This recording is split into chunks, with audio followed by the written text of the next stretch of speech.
Good afternoon. My name is Jackie Ely. I'm from the Department of Finance. I am the Senior Procurement Manager, Facilitator assigned to this tender process. And with me today are representatives from communities. Before we commence, I would like to start with an acknowledgement of country. The Government of Western Australia acknowledges the traditional custodians of Western Australia and their continuing connection to the land, waters and community. We pay our respects to all members of Aboriginal communities and their cultures, and to elders, both past and present. I don't know what happened. I had my mic out. I just turned it down. Please note that this is a live session and the briefing is being recorded.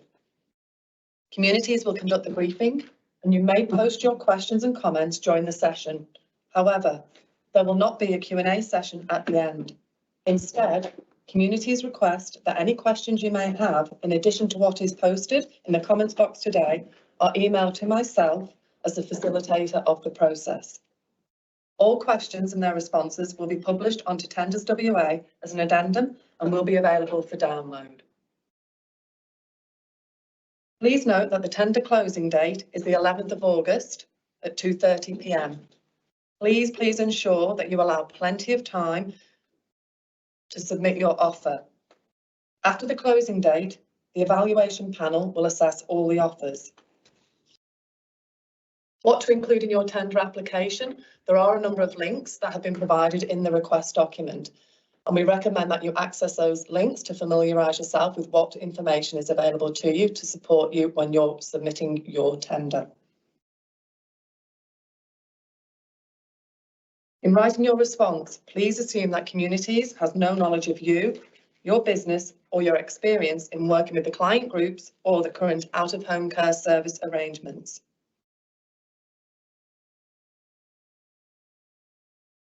The evaluation will be based on what has been submitted in the offer.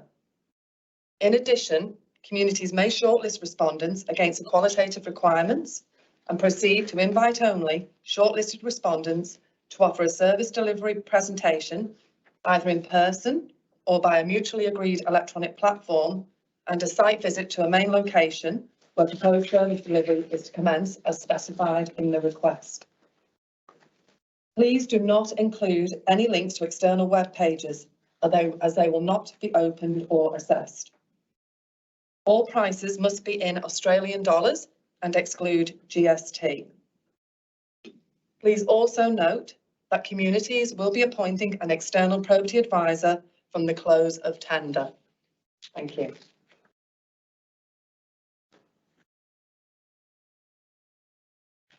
Good afternoon, everyone, and welcome to this webinar to discuss the Department of Communities' request for out-of-home care services. My name is Amber Fabry and I'm the Executive Director of the Specialist Child Protection Unit. I would like to pay my deep respects to Elders past, present and emerging across the amazing state of Western Australia.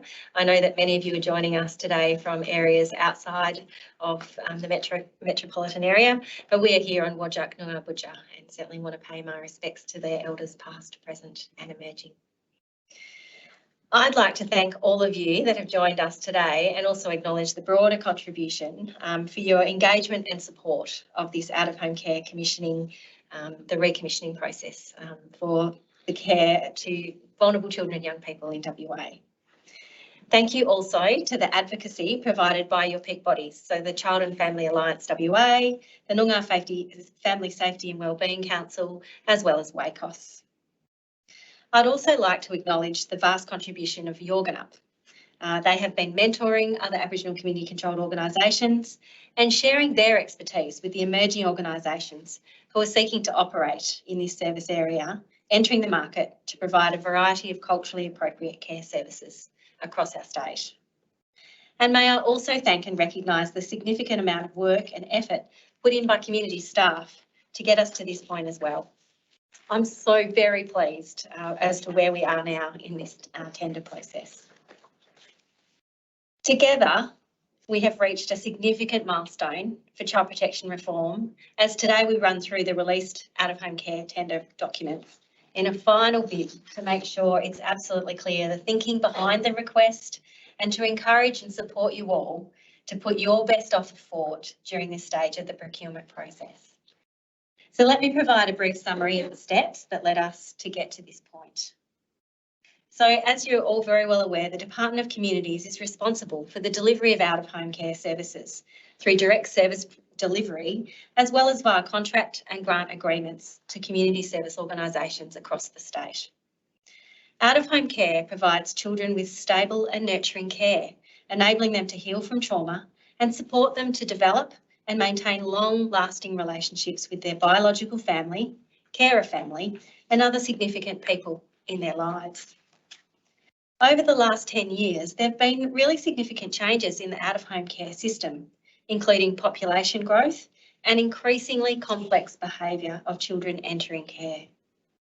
Reform was required to reset the models of care, funding arrangements and oversight requirements to align our child protection work with national frameworks and, of course, closing the gap targets. We're all here today with a shared goal of providing effective and appropriate services to the children and young people who, through no fault of their own, require our support to keep them safe and well. We are very committed to developing better outcomes for children, young people, their families and communities. And we know that we cannot do this alone, that our partners in the community services and ACO sectors are integral to achieving that commitment. So it is through extensive consultation and engagement with the sector and other stakeholders that we have sought to improve the commissioning of out-of-home care services. We have consulted extensively with community service organisations and Aboriginal community controlled organisations to inform the procurement process and to facilitate the increase of the number of ACOs delivering out-of-home care services to better meet the needs of Aboriginal children and young people who we know are overrepresented in the child protection system. Building on previous sector engagement, in August 2021, communities commenced an extensive program of sector consultation to inform the service specifications and other terms related to the procurement of out-of-home care services. This involved 4 design labs attended by a combined total of 120 representatives from community sector organisations and Aboriginal community controlled organisations from around the state. In addition to these design labs, online webinars were held. We had 2 whole of sector webinars regarding the commissioning project with a huge number, approximately 800 attendees.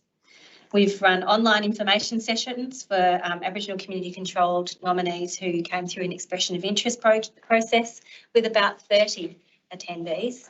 And we ran a financial webinar to present communities' internal financial modelling of each care type. And there was approximately 80 attendees to that session.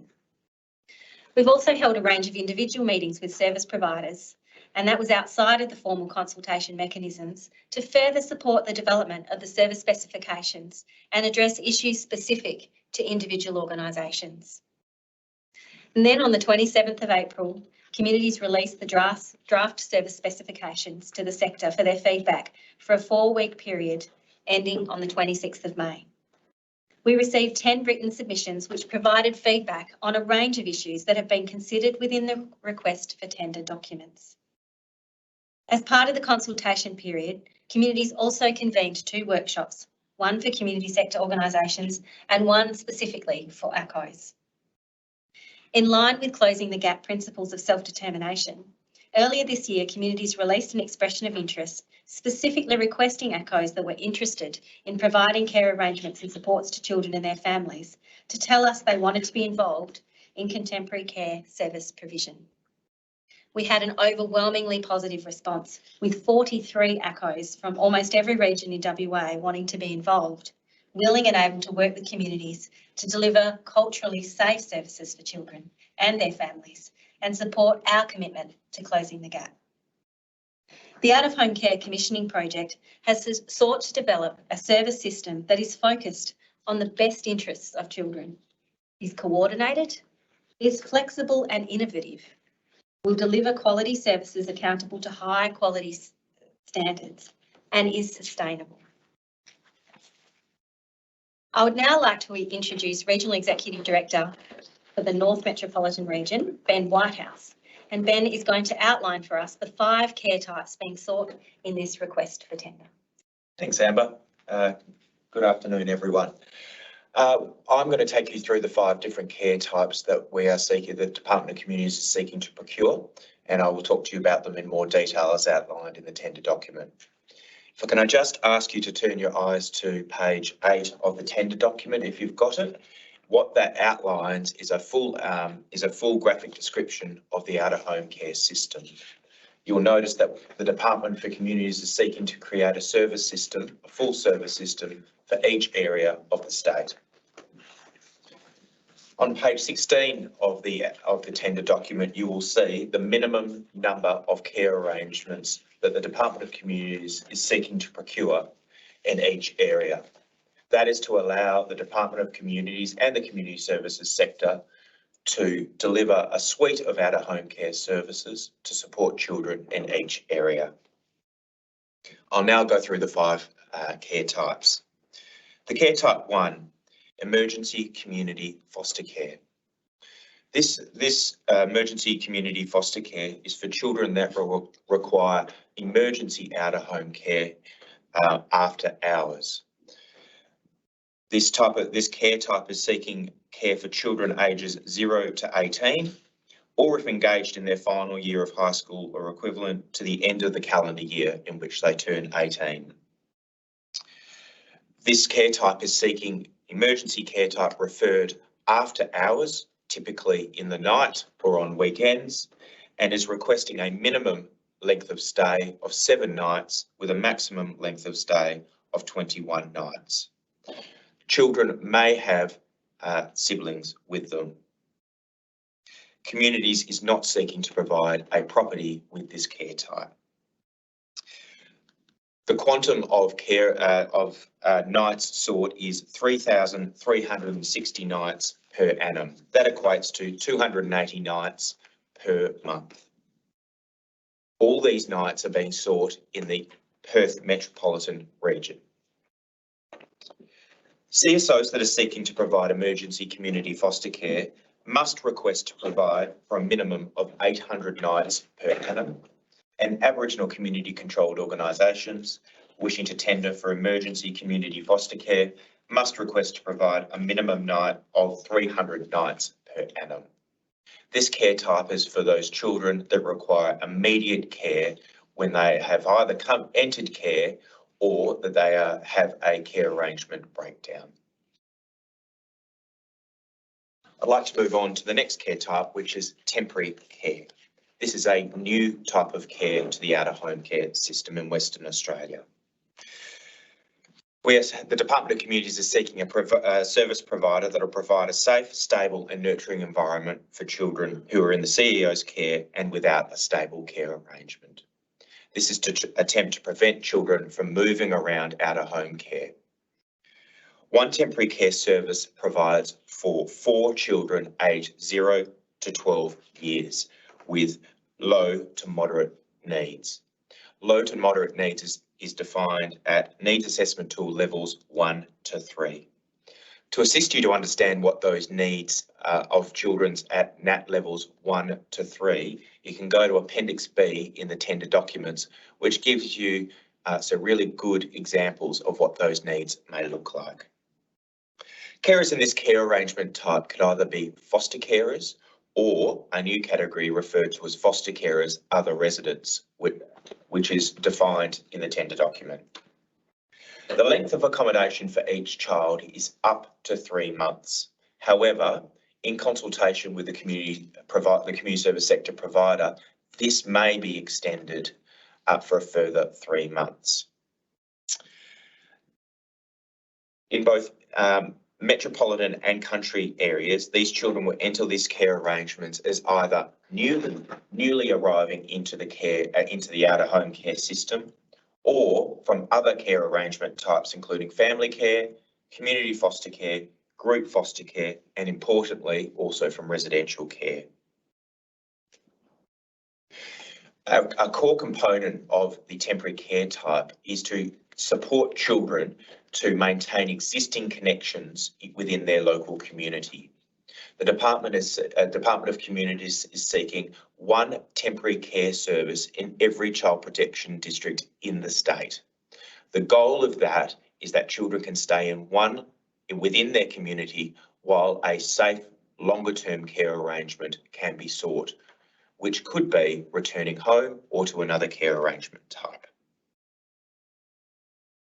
The age, need level and number of children and young people provided with this care arrangement may be extended in exceptional circumstances and most definitely in consultation with the community services sector.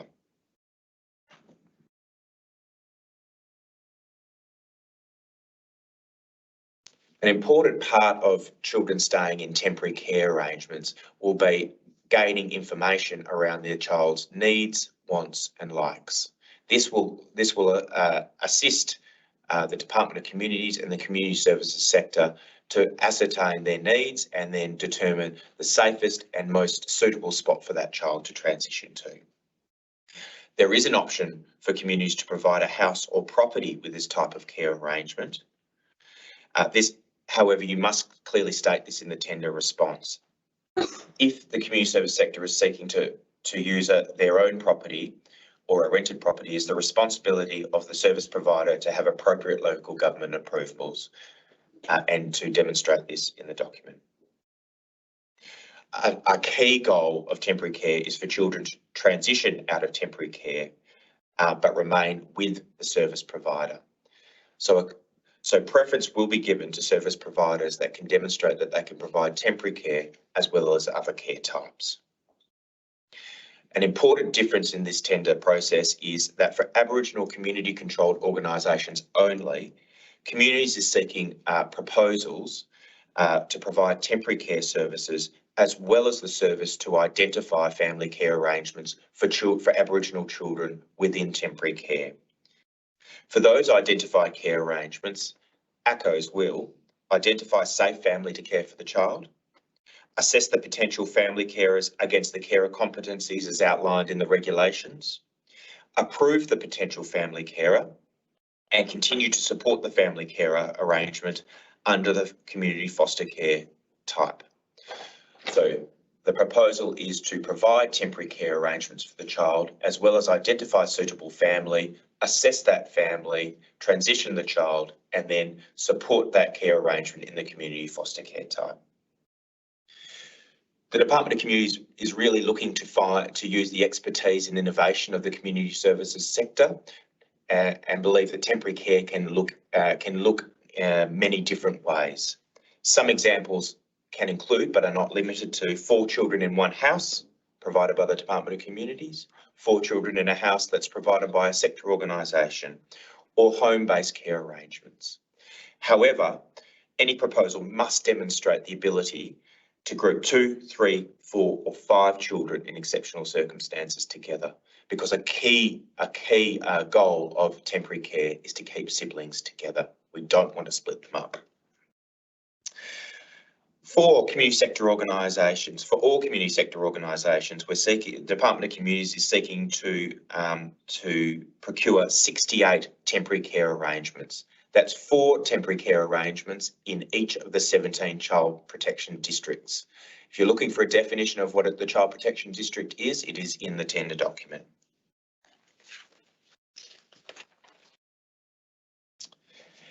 And there is no minimum number of temporary care arrangements for community sector organisations or ACOs to tender for.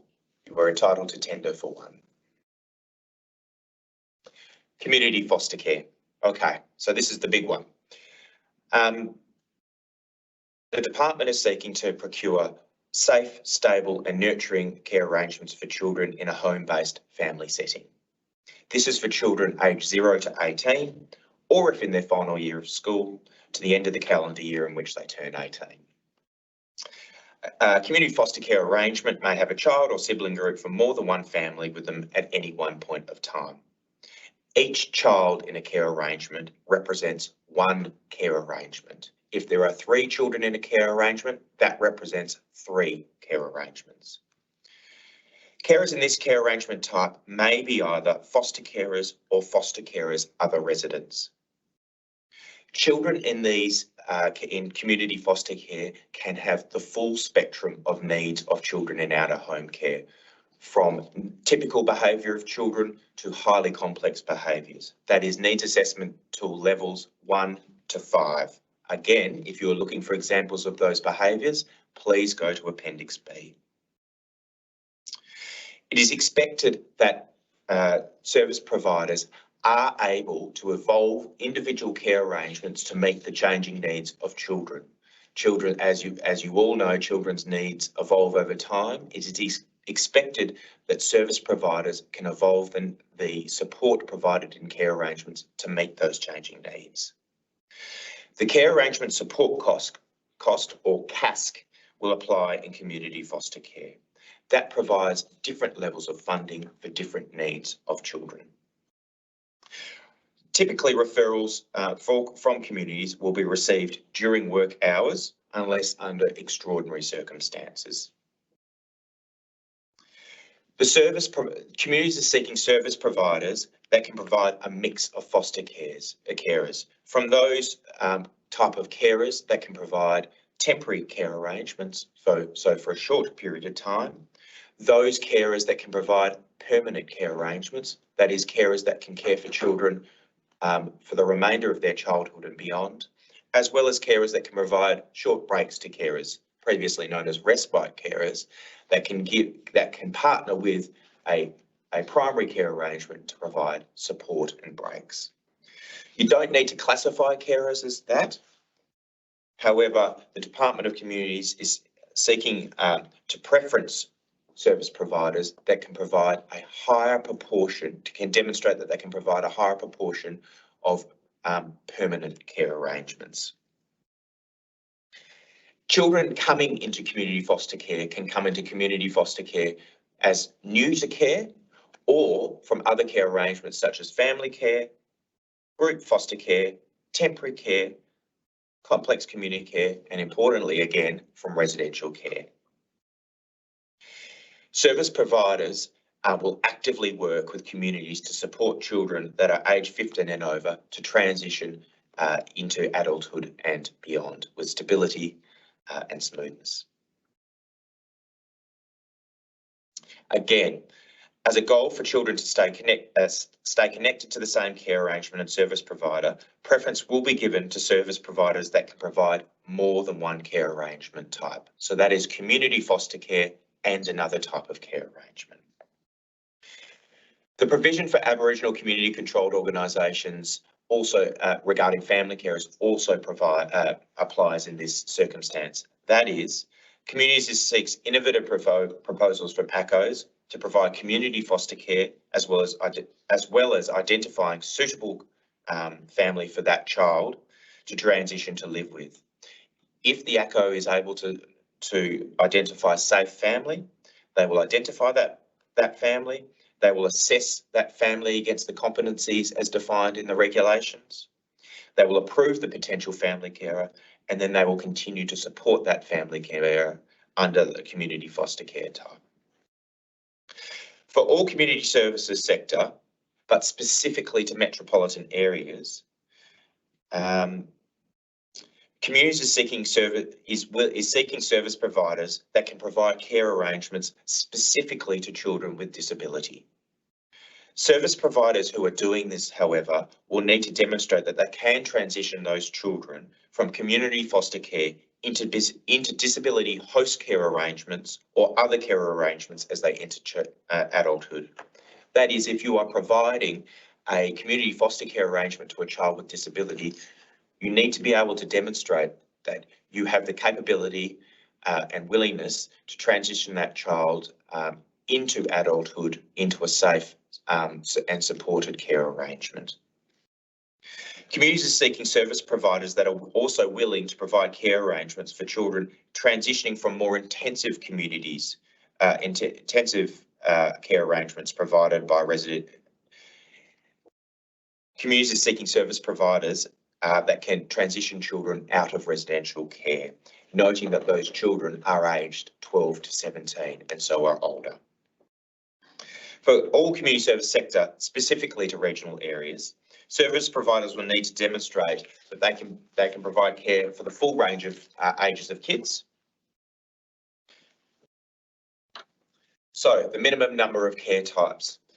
In the Perth metropolitan area, if you're a community sector organisation and you're seeking to provide community foster care in the metro area, you must request to provide a minimum of 50 care arrangements. If you're an Aboriginal community controlled organisation seeking to provide community foster care in a metropolitan area, you must request to provide a minimum of 25 care arrangements. In regional areas, because there are less care arrangements being procured, community sector organisations, the minimum number is 10 care arrangements, and ACOs, the same is the minimum number is 10 care arrangements. Okay, group foster care. The following is relevant to group foster care. Group foster care is for kids aged, in the CEO's care, aged 7 to 18 years. Each group foster care arrangement will provide out-of-home care for 4 children. Carers in this care arrangement type can again be either foster carers or foster carers' other residents. When a child from the same sibling group does not fit within this age range, they may be accepted into the group foster care arrangement to support siblings in the same care arrangement. Again, we want siblings to stay together. The age, need level, and number of children and young people within these care arrangements may also be extended within in exceptional circumstances and in consultation with the service provider. Again, the children that will be in group foster care a service provider will be expected to provide care for children with NAT levels aged 1 to 3. However, 1 to 5, sorry. Most children in this care arrangement will have low to moderate needs, and that is 1 to 4. However, it is expected that if you are providing group foster care, you are able to adapt the level of need and the level of support to the needs of the children so that they are retained within that care arrangement. We're seeking placement and stability for these kids. The care arrangement support cost will apply in group foster care. Referrals from communities will be received during working hours unless under extraordinary circumstances.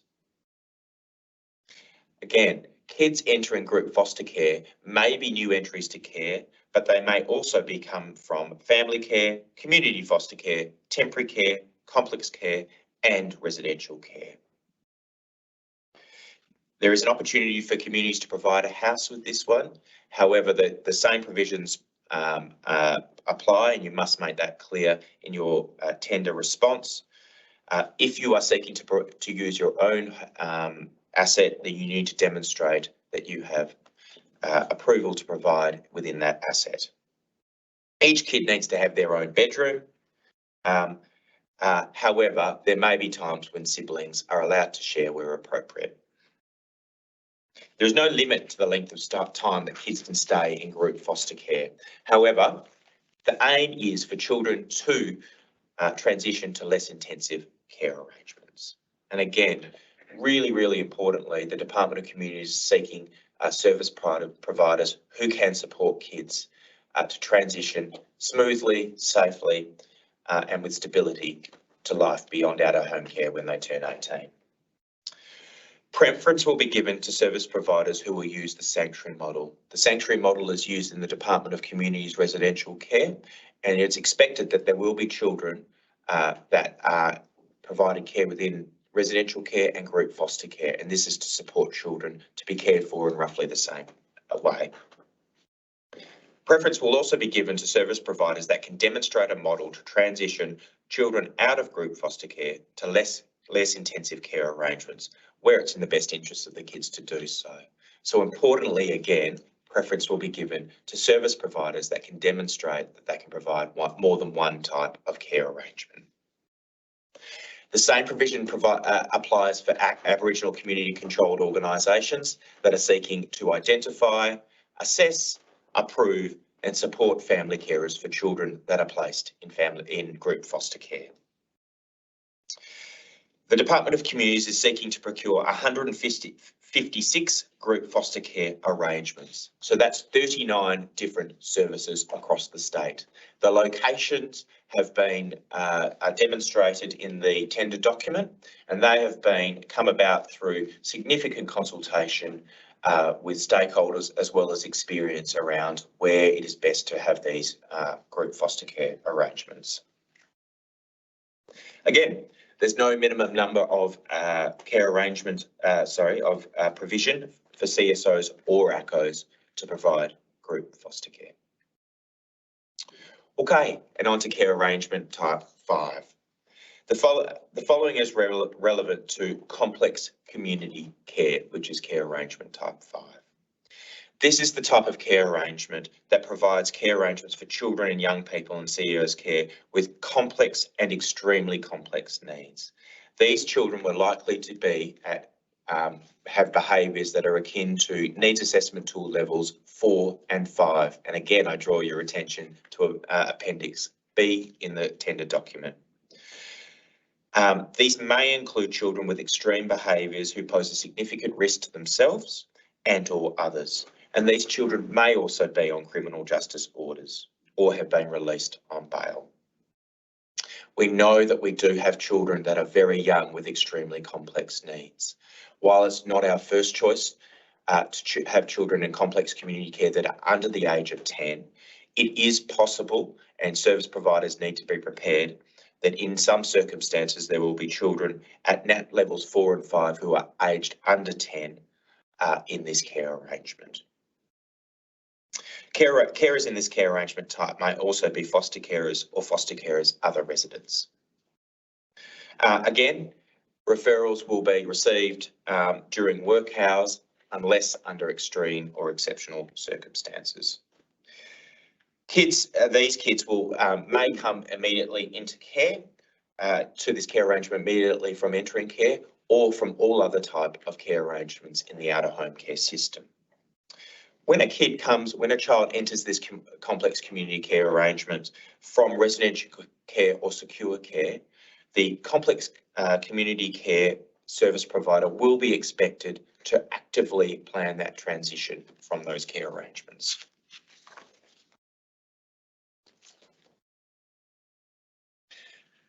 For communities is also seeking service providers willing to provide care to children specifically with disability.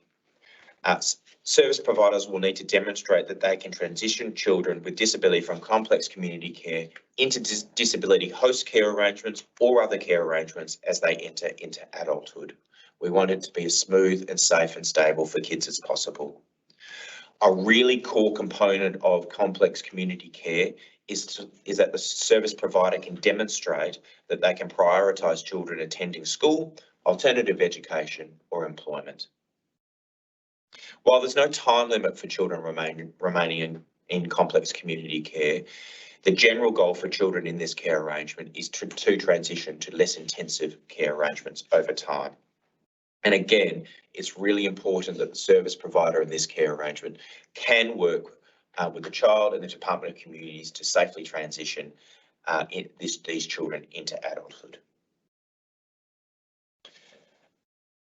Preference will be given to service providers that can demonstrate a model to transition children out of complex community care to less intensive care arrangements when it's in the best interests of the kids to do so. Again, for ACOs, for Aboriginal Community Controlled Organisations, the Department is seeking innovative proposals for you to both provide these complex community care arrangements, identify family, assess family, approve family, and support this child within the complex community care arrangements. The Department really seeks the expertise and innovation and experience of the community services sector to provide complex community care in whatever different ways and innovations may come. For all CSOs, the Department of Communities is seeking to procure 30 complex community care arrangements or up. All of these community care arrangements of those 30 are sought to be provided within the metropolitan area.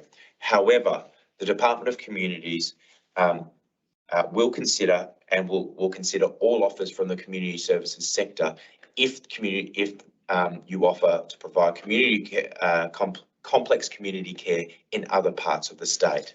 That is to try and keep children on country. CSO seeking to provide complex community care in the metropolitan area must request to provide a minimum of 15 care arrangements, and ACOs seeking to provide complex community care in the metropolitan area must have the capacity to provide a minimum of 5 care arrangements. The Department of Communities is seeking, if you're seeking to provide complex community care in other parts of the state, there is no minimum type sought, no minimum number sought. And I'll hand back to Amber. Thanks so much, Ben, for taking us through the 5 care types. So the future out-of-home care system will have a suite of care arrangements that provide different levels of support to children with different and changing needs. So the aim is for children, as Ben has set out, to transition from more intensively supported care arrangements to less intensively supported care arrangements as they heal from their trauma. We're also looking for placements to be consistent with the Aboriginal and Torres Strait Islander principle as set out in the Children and Community Services Act. Approximately 900 care arrangements are required to be delivered by the community services sector on behalf of the communities, representing 20% of the number of children living in out-of-home care.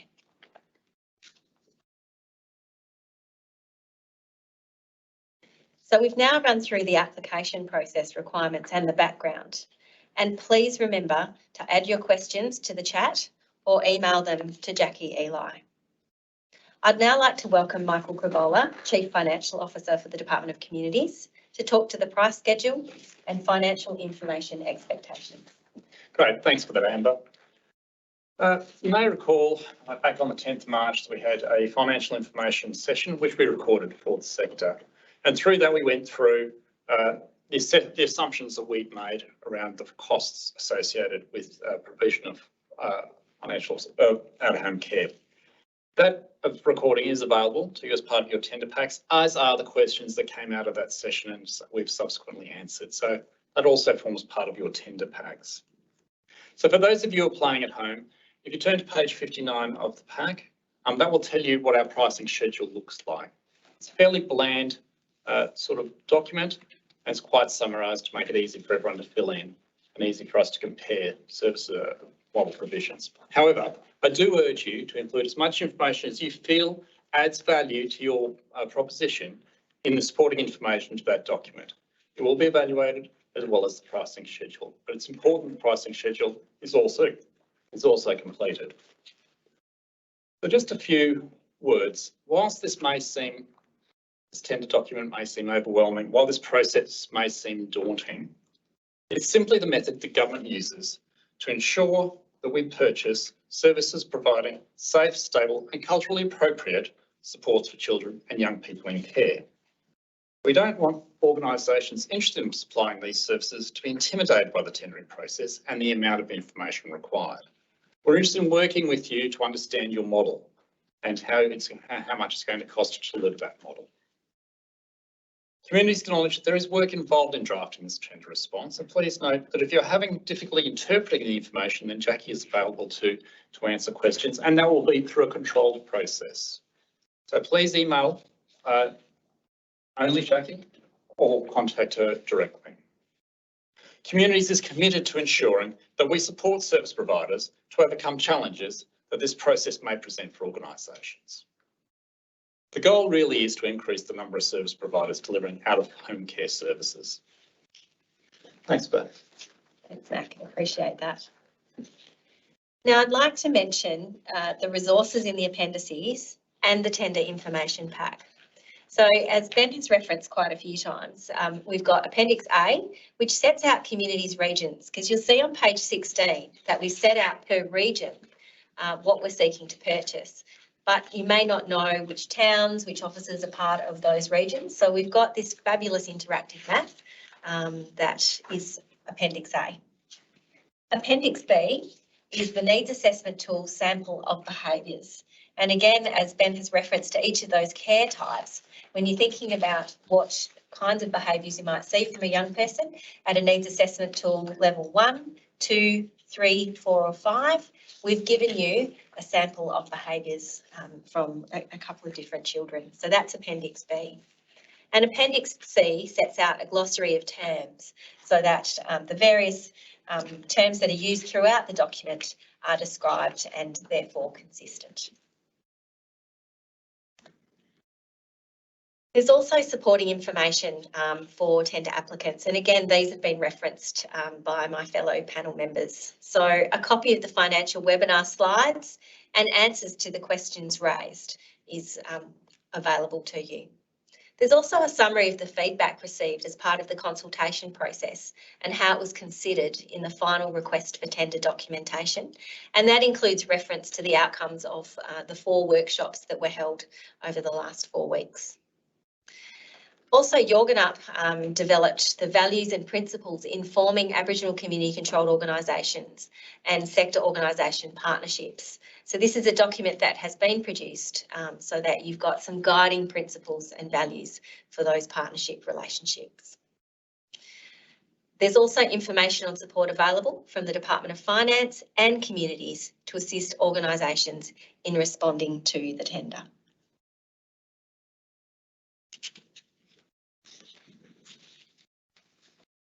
Thank you everyone for your time today and for the questions and comments you've posted into the chat box. Again, any questions lodged will be reviewed and answers provided through the Tenders WA listing in an addendum that we hope to make available mid next week. If you have any further questions during the advertising period, as we've said, please submit them in writing to Jacqueline Eli, and her details are now on the screen. And while we can't answer your questions today, you can at any time visit the commissioning webpage on wa.gov.au to read or view the information released at various stages of the consultation process. Thank you so much for your time this afternoon, and I really look forward to continuing this important work with you all throughout 2022.